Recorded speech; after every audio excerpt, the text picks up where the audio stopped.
welcome Andy Barrow.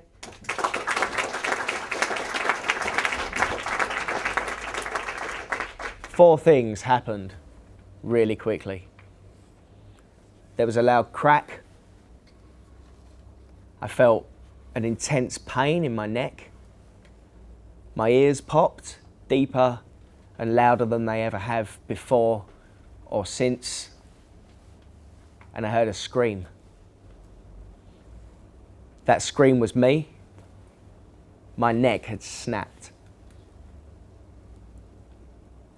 My teammates lowered me to the floor and I collapsed forward and spat my gum shield into the dirt. And then I watched my hands uncontrollably clench into fists in front of me. They put nearly 20 rugby shirts on my back. I didn't feel one of them. And sometime later when the air ambulance landed, I thought, do you know what? This is going to be the worst day of my life.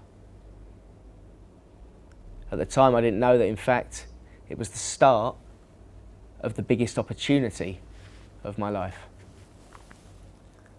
4 days later, I was laying in my hospital bed. We'd discovered that I'd had a spinal cord injury. I'd been operated on and was recovering from that operation, waiting to see what was going to happen. And a nurse came into my quarters. He closed the curtains and he said, Andy, I've heard that you've been talking about maybe walking out of here. I said, yes.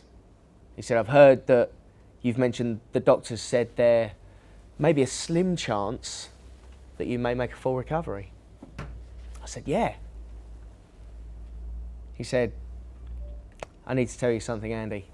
When the doctor says there's a slim chance, he's just covering himself. There really is no chance that you're going to make a full recovery. It will be a miracle if you ever walk again. Do you understand? I said, yes. He said, as bad as it sounds, what you need to do now is you need to look forward and start thinking about what you're going to do and you can control, rather than over your shoulder about things that you can't change. Are you okay, Andy? Yes. And he left. And that was the worst moment of my life. Now, after all the tears and the grief, I realised that that was a pivotal moment in my life, an HD moment, because it flipped a switch in my head and made me think about what I was going to do going forward, how I was going to meet the challenge to live my life how I wanted to live it. I was 17. During hospital, I found out that sport and being physically fit was a key part of your rehab and getting your strength back and your independence. I like sport anyway, so that was great for me. I started playing a game called Wheelchair Rugby. The way I saw it, less of me worked. So the part that did work had to work better. I took the opportunity to begin playing, and soon this game turned into a passion for me, and I took the opportunity to commit more and more time to it and go further and further with it. I got international trials. I took the opportunity to travel the world playing the game. I lived in other countries. I went to Paralympic Games. I played for my country. I captained my country. I had some amazing experiences. And this was all down to one moment that you may perceive as being a bad moment. So Wheelchair Rugby is also called Murderball. It started out as Murderball, and then when we tried to get Paralympic status, we realised that that wasn't a very PC name for it. The sport grew, and we got our Paralympic status. The sport went full medal in Sydney in the year 2000. And then it got even more popular, it exploded. It's played in over 25 countries around the world now. And because it was that popular, we decided, hey, we can call it Murderball again. So for any of you that haven't seen it, and I know Michael's very keen on this, here is Wheelchair Rugby. This is what I do and this is my passion.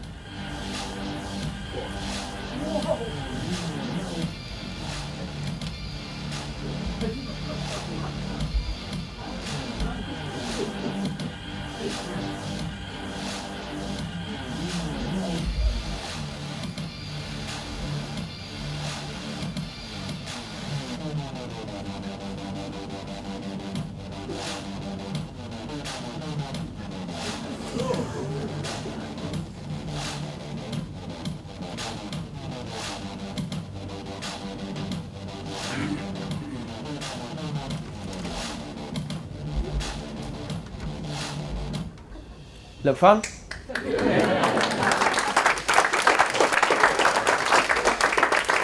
So you may be wondering why this ended so abruptly. My talk is all about HD moments, and this is one of those. This is the closest I ever came to winning a Paralympic medal. This was in the Beijing 2008 Olympics. We were in a close game against Canada, and a guy hit me as I crossed the line. As ever, it was always a bad ref's call, wasn't it? But from that point on, the game went away from us. And I remember afterwards, I remember feeling absolutely gutted. I remember crying in front of thousands of people. I remember doing an interview for the BBC saying I felt desolate. As team captain, I'd failed. But I realised in retrospect, it was an amazing experience. It was as if I was in a tiny boat on the ocean and this huge wave of emotion had came and smashed into the side of the boat and just crashed me against the rocks. But I also realised that moments like that are when you're really living your life in HD. And that's always such an amazing thing. Too many people, they live their lives in the grey. They choose to film or photograph amazing occasions or experiences on their mobile phones, when they could just be out there experiencing it in HD with all 5 senses, when they could be taking the opportunity. Now, I've been lucky to have hundreds and hundreds of HD moments in my life, but we all have as well. I started out by saying these are just pivotal moments. This moment made me think, maybe they're not. Maybe we can take the opportunity to live our lives more and more in HD and enjoy some of those amazing experiences. It doesn't have to be a huge life-altering event. It can be something as small as just walking outside, enjoying the breeze, enjoying the rain, the smell of coffee. It can be anything.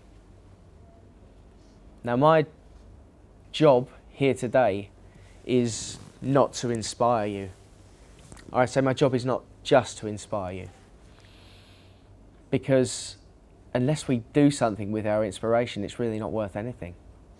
Quite frankly, the nice warm feeling you get from being inspired, I don't mean to be rude, but you could just go and get another shot of espresso in your coffee. What I want you to do is push on through inspiration to motivation and actually do something. Take the opportunity. And what I want everyone to think about is to take the opportunity to live more of your life in HD. Thank you very much.